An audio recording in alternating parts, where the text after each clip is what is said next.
right, good evening, everybody. Thank you for joining us here at the Nexus Game Lounge Warhammer 40K map campaign, Season 1. I'm Jason. I'm Jared. And we are here to bring you all of the action for Turn 4. We're going on to halfway through the campaign now, so this is the Turn 4 action reveal. And we've got some cool stuff. People are starting to feel a little more confident. They've got their forces built up, and so we're starting to see a lot more action. Yeah, last turn we did see some eradications. Some armies got destroyed, and then we're gonna see some new arrivals on the map. Yeah, we've got some surprises for you guys this turn. I'm pretty excited about it. So we're gonna get into it here and take a look right at the map. Here we go. All right. So we're gonna start off with the move round, where everybody announces their movements, and we get to see how people are positioning their army for subsequent rounds here. So let's see. This looks like we're not all in there. All right, that might be a small issue. We have a little bit of technical difficulty here, guys, and I think I know why. So give me just a moment. We're going to take a short break while I sort it out, just to make sure you guys can see the map. That's the important part. So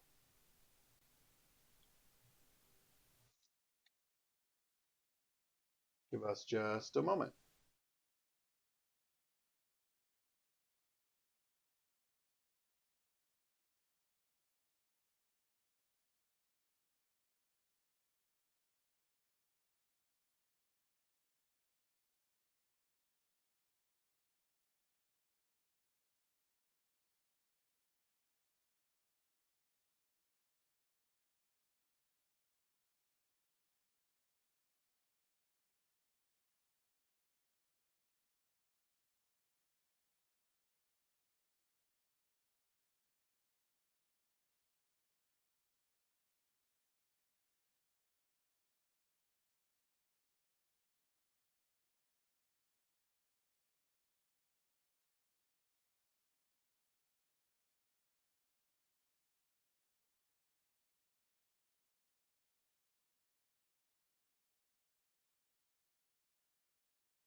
Okay, we think we got it fixed.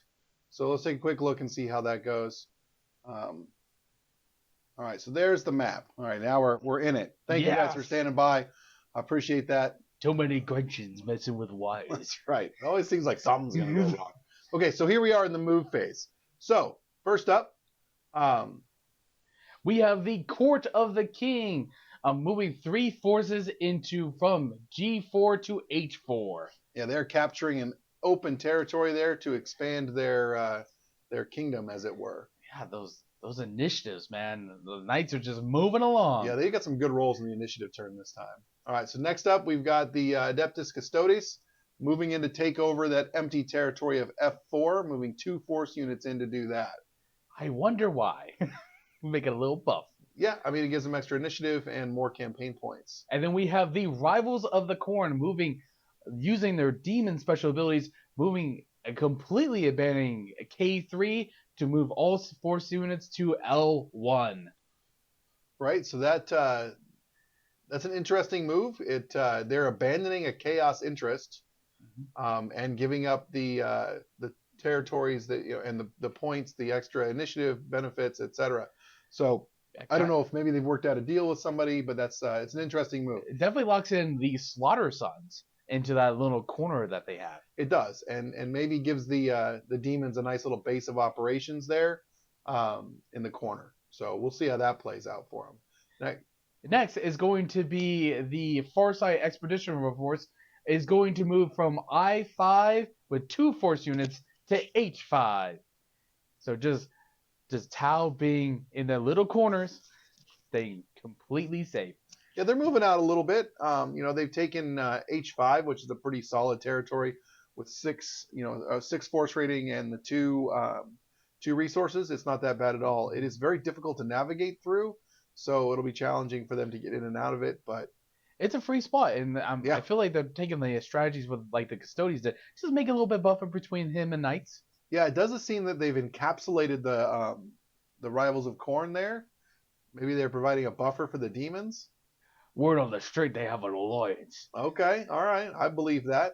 A lot of alliances being bandied about as we get deeper into the campaign. Yeah, a lot of alliances also being broken as we're in the second half of this That's campaign. a big part of it. All right, so next up, my favorite army, the Purple Death. Double Death. They're going to do some reinforcing, moving 2 forces to G1 and 1 force to G3, definitely taking advantage of that movement boost they get for having a successful invasion last turn. Yeah, the big wall makes you big fast. So there shows like they're shoring up their borders maybe a little bit. And then we have these Slaughter Sons trying to occupy I-1 to H1. Unfortunately, the Purple Death is still there, so the occupy was failed. Yeah, the Orcs didn't get the memo on that one. They're still home, so I'm not sure what's going on. But that was unfortunately a failed action. And then we have the last laugh, moving from all the way across the map. I believe this is a special action. They're going to move from C2 with 5 force units to I4. It looks like they're attempting an occupy action. Mm-hmm. They have to combine that with a build webway action in order for it to be successful. So this action is just sort of floating up in the air right now. It's a pending action. We have to wait for the build action to see if it would be successful. Yeah, when you travel through the warp, sometimes time gets a little wonky. So it's a little bit delayed there. That's right. Timey-wimey stuff. And then we have the Towns of the Emperor are just reinforcing their areas, moving 2 force units from C6 to C5. Yeah, that maxes out C5 at 8 force units, so they are clearly planning something, moving their forces to the front. Next, we have new on the scene, out of right field in this particular case, the Golden Dynasty, a brand new Necron army that has decided to jump in, and they are going to occupy L2. Yeah, they heard the alarm clocks going on. They're like, who's on my front lawn? That's right. A whole bunch of people. I've heard that the Necrons are slow to action, so it took them 4 turns to get here, but here they are. Slowly but surely, on the field of battle. And then we have the High Fleet Charybdis moving 9 force units from J3 to K3. Yeah, they're taking an occupy action. So either they are very, very lucky, or they've got some inside information with the rivals of Khorne, knowing that they were going to abandon that territory.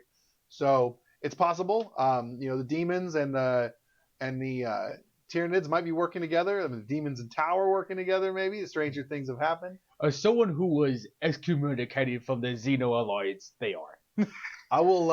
I'll tell you, I knew Tau would take anybody into their society. But demons and Tyranids is crossing the line. It's crossing the line. And then look at this. We have the Crimson Slaughter trying to occupy from K4 with 2 force units to J4. Looks like there was a deal or something or another. Well, for some reason they thought that would be empty, but there's 10 force units of Tyranids there. Not the big wall of Tyranids. It is decidedly unempty. Yeah. Definitely, that's a big no. And then looks like we have the Ultramarines. I've been interested in one of the factions that kind of been building up their forces. They're moving essentially from D1 with 1 force unit to E3, reinforcing that area. Yep, and I believe that brings up the end of our move action. So we'll take a look there, and those are the move actions for this turn. A lot of happening over on the eastern side of the map. The western front seems very quiet. Most of the armies seem firmly entrenched. Not a lot of movement happening there. So maybe in subsequent phases we'll see some more action over there. Absolutely.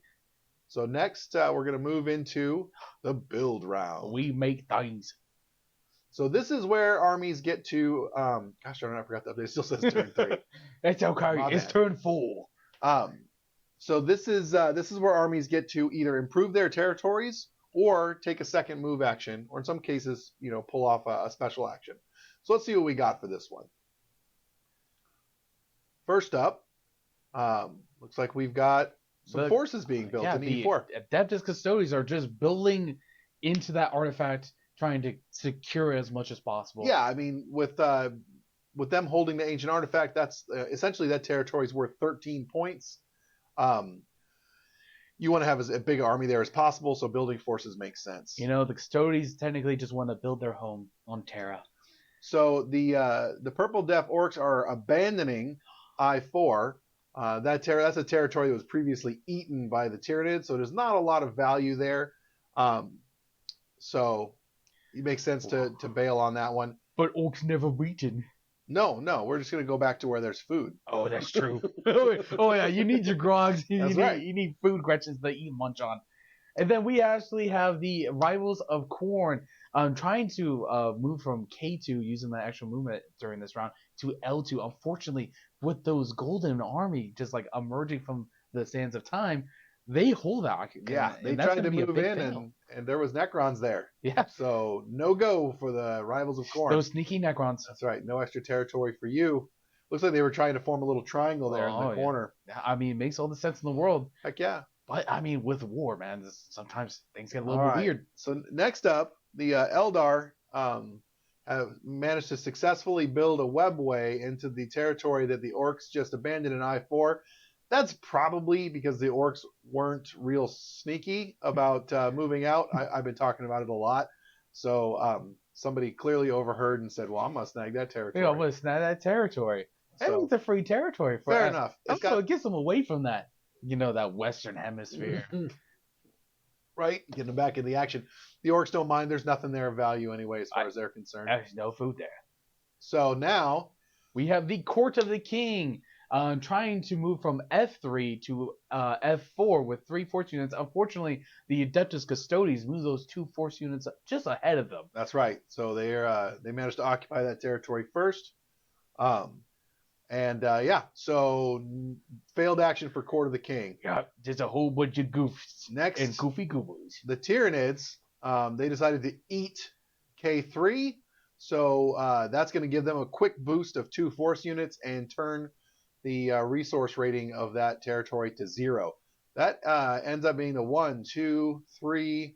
That's the 4th territory they've eaten. So they're on a one per turn here. They must be stoked. Yeah, they're just they're munching everything now. Yep, this is laying waste to the countryside as Tyranids do. And then we just have some building in J2 with the the Slaughter Sons trying to reinforce that J2 against, honestly, the horde of Tyranids. Yeah, I'd be pretty scared of those Tyranids on my border. All right, so then the Tau, they do a little bit of a extra reinforcement action during the build phase here, moving 2 force units from J5 to I5. And then we have that D3. Those Ultramarines are going to just build forces right there next to that artifact. Yeah, everyone's doing a lot of building up this turn. Expect to see a lot of forces built. Speaking of which, we got some more forces being built in E3. Over here in K4, B4, A1, and A2. The guards build more walls. I'll tell you, the Cadians, they have spent a lot of time digging trenches and barracks. What's happening, Will? What's going on? That puts them at 9 and 10 force units, I think, in those territories. So whatever he's doing going forward, it'll be from a pretty comfortable position, unless somebody were to attack him and start taking those territories. He doesn't have a lot of room to fall back. Yeah, but that's a lot of defenses in one little area. That'd be hard to kick out those guards. 100%. I don't want to take on 2,000 points of guard, especially in an entrenched position. Yeah. So more building. More building in C6 with the Talons of the Emperor. More forces over here, right? Your own army building up their spot a little bit. The wall squad needs houses. So I2 there, sort of jealously guarding the Tyranid interest and wiggling out there in front of the Tyranids saying, ha ha ha. That's why you can't have it. It's wide. So we got some more forces being built in F2 by Pedro's Raiders. Pedro's Raiders building more forces. More forces over here in B2 by the Blood Angels. Yeah. More forces in L2. The Necrons quick to reinforce their space. Yeah, absolutely. I mean, you got a free essentially move action here. Build, make your home. Absolutely. All right, so those are all actually. I'll go back, take a quick look here. Those are all of the build actions happening this turn. You can see a lot of forces being built. So people are either they're happy with their territories and they're just trying to make room for bigger armies, or they're planning their invasions. Now, this is only an 8-turn campaign, so there's not a lot of planning left. So we'll have to see if people start moving to action. Speaking of action. Action! Here we go. The attack round. The attack round. 3/4. Actually, turn 4. And here we go. Let's take a quick look. So here's what the map looks like after all of the building is done. So everybody's in their new positions. We got Eldar all over the map. We got new Necrons coming in. Mm-hmm. We got a whole pile of Imperial Knights down here in the center of the map. And everybody else just spread out everywhere. We have one empty territory. Surprisingly. Yeah. The Tyranids creeping in. There's a Tyranid interest there, so I see them beelining for it. Yeah, they are. Keep in mind, the Tyranids, they get points every time they eat a region, and if they collect these Tyranid interests. So they're collecting points as they go when they do that. But let's look at attacks, because I'm sure that's what everybody's really interested in. I'm here for the big was. Right, we make them sit through the first 2 phases, but we know this is the one they want. Yeah. So here we go. Oh yeah, first attack. Oh, here we go. Oh no! Slaughtered Sons sending 2 force units into L1 where the Rivals of Khorne are sitting. I don't think he thought there was going to be anybody there. Well, I mean, how can you expect from across the map demons showing up on you never know where the demons are going to pop up. So those 2 force units have to get in there and fight 6 defending demons. So we'll have to see what he decides to do with that action. Next up. From across the map in the Eastern Hemisphere, from the Ultramarines, the Guardians of the Temple are going to attack the Adeptus Sororitas with 5 force units from A3 to A4. So a little evenly matched fight. Definitely hitting above their pay weight. Oh, someone's asking in our Discord channel if Utah made a goof, and nope, he didn't make a goof. He built a webway and popped in just as the orcs were packing the last of their bags and heading out. So he managed to capture that territory for what it's worth with all of its 0 resources. Damn Tyranids. All right, next up. Yes. Oh no. Hive Fleet Charybdis. Pushing for that Tyranid interest. That makes sense. He can't have it. Who could have seen that coming? He's sending 7 force units into I2 where there's 7 force units of orcs waiting. So that'll be an even match. Yeah. We'll see how that goes. I'm ready for round 2. That's all I'm saying. Next up, we have the Court of the King. Yeah, attacking from F5 to E5 with 4 force units, trying to take out some Custodes. Yeah, there's only 2 points of Custodes waiting there. That'll be an interesting match. I mean, both these armies are pretty good at what they do, but 4 force units versus 2 force units, that's probably not going to go well for the Adeptus Custodes. There's a lot of force units coming his way, a lot of knights. Right, knights can still step on them, so yep. We'll see how that goes. Then we've got, what is this? The Purple Death. Why you invaded? Invading into I2. But what allies? Don't hurt me. So this is actually pretty funny because I planned this invasion during the last podcast we had, or streaming, and I was hedging my bets and hoping that the Tyranids would come for that little Tyranid icon, and it worked out pretty good. Oh, the Wall Squad. So now we got over here in B2, Yeah. Someone's building up their forces there. The Blood Angels deciding to really ramp it up. Yeah, Sons of Sanguinius looks like they're not trusting the guard. They're not trusting that last lap. They're building up their force units. And it's definitely a tactic. If you don't have the quantity of regions, then you work on the quality of your region. So the Blood Angels are down to 2 territories, and that'll bump them up to, I think, 10 force units in that territory. Yeah, absolutely. So that's good for them. Okay, now down here, that worked out. That sneaky Eldar. So from across the map, claiming that territory that was abandoned, attacking High Fleet Charybdis from I4 to J3. Honestly, against one force. Yeah, I don't know what's going on there. If there's just been talk around the shop of what people are doing, but it looks like the Eldar guessed that the Tyranids weren't going to stick around there, because there was what, 10 force units in that? Yeah, there was big amount of units there. Right. So he sent 4 force units in, I think, just betting that they would leave and that he would be able to take out the defenders. And so that leaves 4 force units against 1 force unit of Tyranids. Honestly, with the way the Tyranids have been rolling so far this season, that's probably a fair fight. So we'll have to see how that goes down. The Tyranids have definitely been holding their territories as much as possible. Absolutely.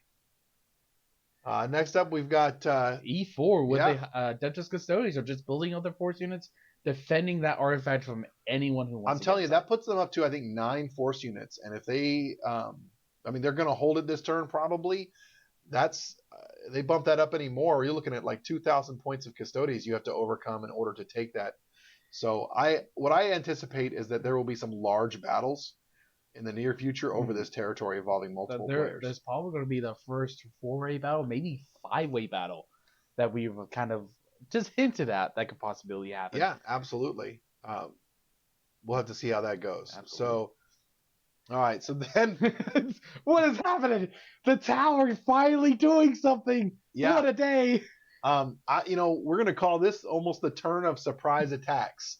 So we've got the Eldar moving into an empty territory that was just barely vacated by the Orcs, attacking the Tyranids, that leave, a lone defender, right, as they move on to other things, leaving only 1 force unit behind of the Eldar to defend, where the Tau sent 7 units in, expecting there to be a bunch of Orcs, but then finding 1 force unit of Eldar, where they expected a fairly large Orc army. So, there's I think there's going to be a lot of territory trading this turn. Well, as you know, there's going to be a lot of 3-way battles here, as our good old friend the King has said.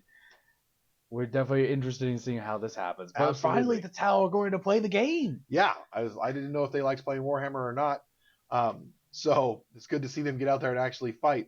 So then we've got some force units, force being added for the Grey Knights, just trying to entrench their position there, down there in A6. And then the Demons. Oh, man, these making a play on the Orcs. Everywhere. Oh, man. So we've got 7 force units warping out of I6 all the way up to H3 to where they're going to find 6 Orc defending force units. So that's 7 on 6. That's going to be an interesting battle. The Orcs are sitting on a chaos interest, so I kind of understand why the Demons. I think the Demons originally held this region, and the Orcs kicked them out. So now they're just trying to take their home back. I mean, if I recall correctly, you kicked him out with like 1 force unit from that area and just kind of sent him packing as he made some other plays.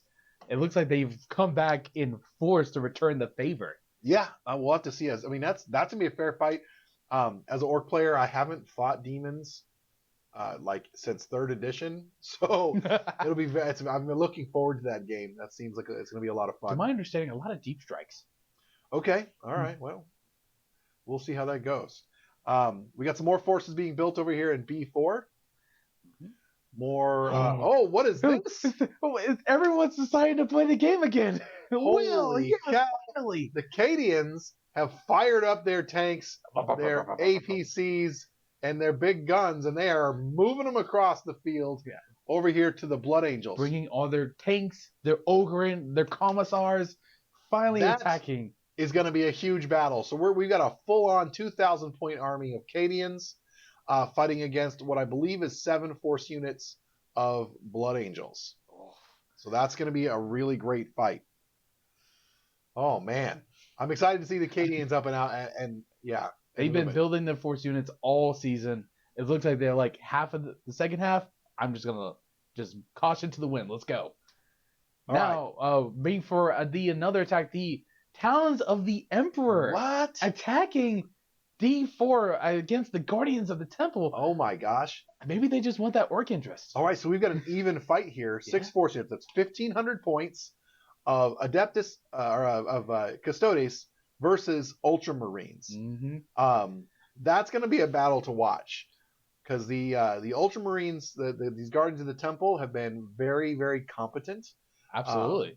As have the Custodes. So it's going to be a couple of very good players with good armies. Yeah, rumor has it Harley's been the big emperor on the Western Hemisphere. Looks like the Adeptus Custodes here trying to put him in his place. All right.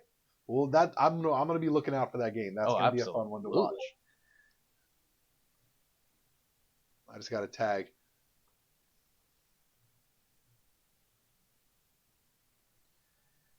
Let's see. William said should have been B1. at B1. It's even. If you give me a moment, I can actually look into that here. So let's see. That was the Cadians. So we're getting some confirmation from Discord. The Cadians are wanting to attack to B1. Sorry, Cadians, but the action you submitted says attack invade from A2 to B2. Those actions are locked in. Ooh, so, unfortunately, it looks like it goes through. You guys got some bad intel and went to the wrong grid square. It happens in the Imperium. But that's the action that was submitted, so that's the one that we put in. And that's what we got to roll with at this point. All right, so next up, boom! Out of the north side of the map, we have a new army, the Lions Risen, which is some Dark Angels. And they are coming in with 5 force units to I-1, which is the Slaughtered Sons. Oh, no. So, it's definitely going to be interesting. I'm pretty sure they'll bring Lionel Johnson to the fight. He is a monster. Against the Slaughter Sons, who is all about the melee. Oh, it's going to be an interesting fight. Yeah, and that's 5 force units on 4 force units, so it's a smaller but even game of 1,250 versus 1,000 points. See if the Lions Risen can break into the map and join the campaign. And we've got Pedro's Raiders. Yay! Pedro's Raiders! Oh, man. Purple Death can't catch a break. So here we've got 7 force units of Pedro's Raiders coming in to attack the Purple Death's 6 defending force units. It's fairly even. But that's 3 battles for the Purple Death. They're gonna be rolling a lot of dice this weekend. Oh, I just get some confirmation. Harley says the Cadians are excommunicado from the Imperium. It's okay. He's okay. He could keep doing whatever he wants. All right, then we've got Ultramarines. They're moving in here with 4 force units against the last lap. Yeah, it looks like they are trying to kick out the Eldar from that interest that they now control. Yep, they've got they got the Eldar interest there in D2. They're sending in 4 force units. The Eldar have 5 force units to defend. That's a pretty fair fight. Well, edge to the Eldar maybe. There's not a lot of terrain in that region. It's a fairly sparse terrain. So that table will have a lot of potential firing lanes for the Eldar if they decide to capitalize on that. I mean, both armies are very shooty if they choose to be. Correct. So, but I mean, those Eldar can fly around with the little bikes. We'll see how that goes. I'm looking forward to watching that one as well. All right. Then we have the Crimson Slaughter are going to attack from K4 to K3, the High Fleet Charybdis. With 4 force units? Well, I think the weren't the demons there at the start of the turn? So I think they planned on attacking the demons, but instead they found a giant pile of Tyranids waiting for them. That's 11 force units, so they're going to end up fighting a full 2,000 point army. Yeah, I mean, it's with their possible. 1,000 point of Crimson Slaughter. I don't know. My bet would be on the Tyranids in that one. Or maybe he's just wanting to weaken the Tyranids so when they do make that play for that Tyranid interest, he can hit them more. Perhaps. We're going to have to see how that plays out. Oh man, someone else saying they're wrong. All right, tell me what's supposed to be right, and I'll do some research. So it looks like we were attacking from I4 with 6 force units. Do you mean L4? L4.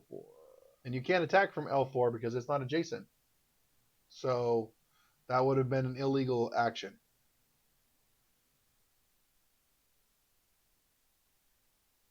So you can DM me, but you can't make an attack action from L4 to K3. Unfortunately, that ability only responds to the Rivals of Khorne or the demon armies. Yeah, you only attack adjacent territories.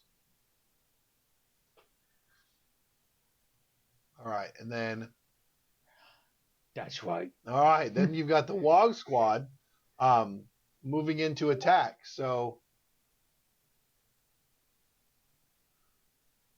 okay, sorry, just getting a couple of notifications there from players. So no, they asked if they could make an attack like that if they had enough mobility. The answer is no. The mobility is for moving your guys around before you launch an invasion. So send me a DM, and if you want to withdraw the invasion altogether, we can figure out how to work that out. But as we are continuing the thing out of the attack actions, we're actually going to see that this Tyranid Orc action has get a little bit more tricky, as the Wall Squad has invaded from H2 to Wall Squad into those remaining force units at the I3 with High Fleet Charybdis. Yep. So he's sending 7, I sent 5, I consumed the 1. Yeah, so they look like the Wasp Squad there made a gamble, thinking that the Tyranids were going to move farther north towards the Tyranid interest, and they tried to make an attack into the unprotected defenders that the Tyranids left behind. So, all right, and then boom. Now, if you look there on the south, we've got another new army entering. That is Craft World Iluvatar, or Elevator. I don't know. I like when I said it better. That's a big name there. But they're jumping in off the map, and they're bringing. It says 6 force units, but that's a typo. That's supposed to be 5. 5 force units against the Tau in J5, who have 4 force units defending. Uh-oh. It looks like the Tau are finally entering the game, but also finally going to get attacked for probably the first time. So that's 2 battles for the Tau. So that's a chance for the Eldar of the Iluvatar to get in there and join the map. Oops. All right, let me back up here. All right, so those are the attack actions for this turn.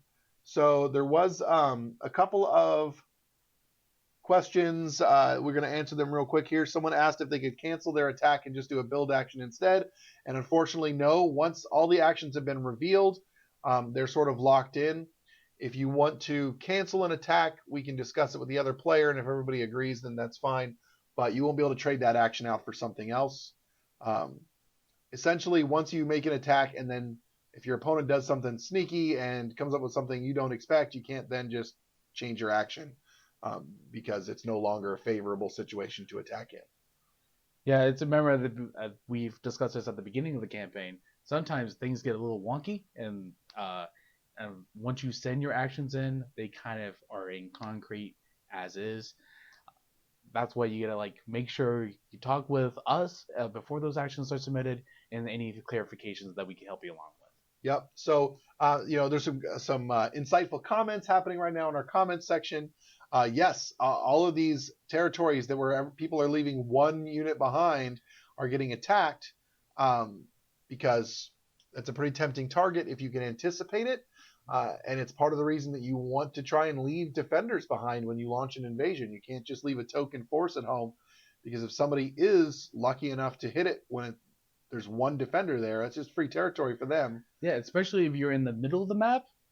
That's a lot of potential threats that you have to deal with. So it's good to okay, I'm going to keep this. The only ones who you can probably get away with are the Sisters of Battle who Right. can do last stands. Yeah, and so you got to be careful. People are starting to familiarize themselves with how the other players are moving and what their end games seem to be. That makes it a little easier for them to anticipate where you might attack or what you're going to do. Folks also like to talk about their strategies all week long here at the shop. So if you've got an ear open and you're paying attention, you can often get all the intel you need just by listening. So this turn's going to be great. So the orcs, they've got a whole lot of battles going on. You can see a lot of orcs fighting.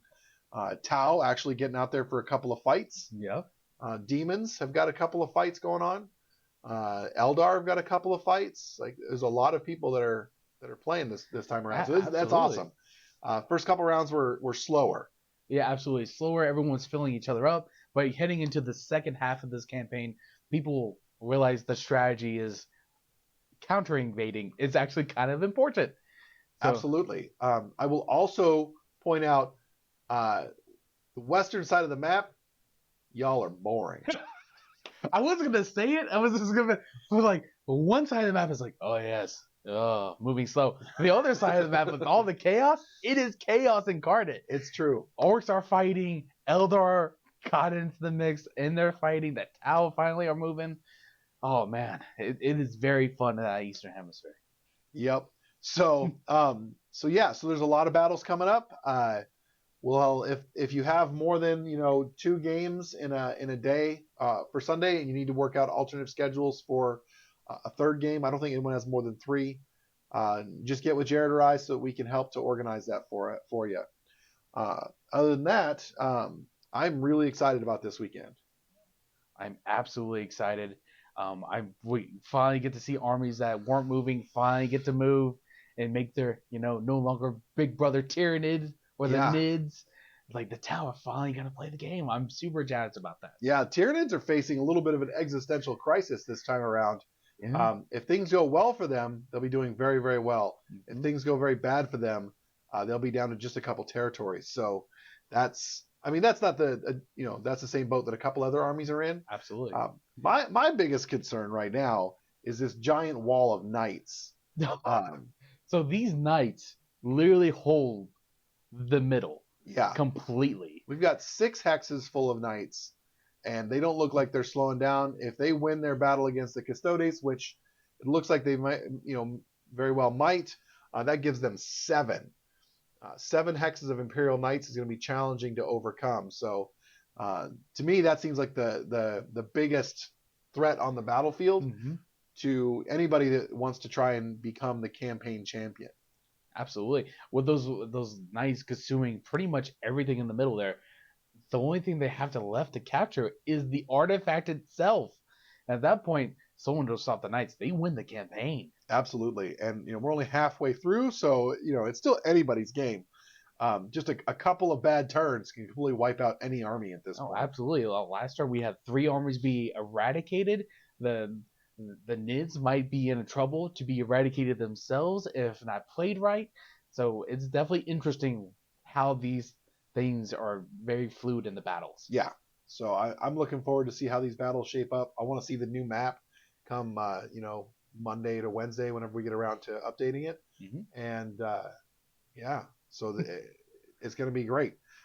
Any other questions we need to get at? Oh, Harley says he's not boring, but well, that's Harley's been playing Puppet Master. He's playing Puppet Master. He's playing another game, which is not bad. While he's enjoying it, playing like, hey, let's play the Centrifuge, more the social aspect of it all. But there's a lot of red on that right side of that map there. Yep, we're looking at potentially 15 battles this weekend. So again, we're going to see those play out. And welcome to turn 4, guys. Turn 4. All right. Well, we're going to have everything set up for you guys. We're going to start right at noon on Sunday. If you guys can be here at noon, we'll have tables ready to go and get you guys up and running. So come on out and set up your models and let's roll some dice. Let's roll some dice. I'm looking forward to it. All right. Until then, I'm Jason. I'm Jared. And we'll see you on the battlefield.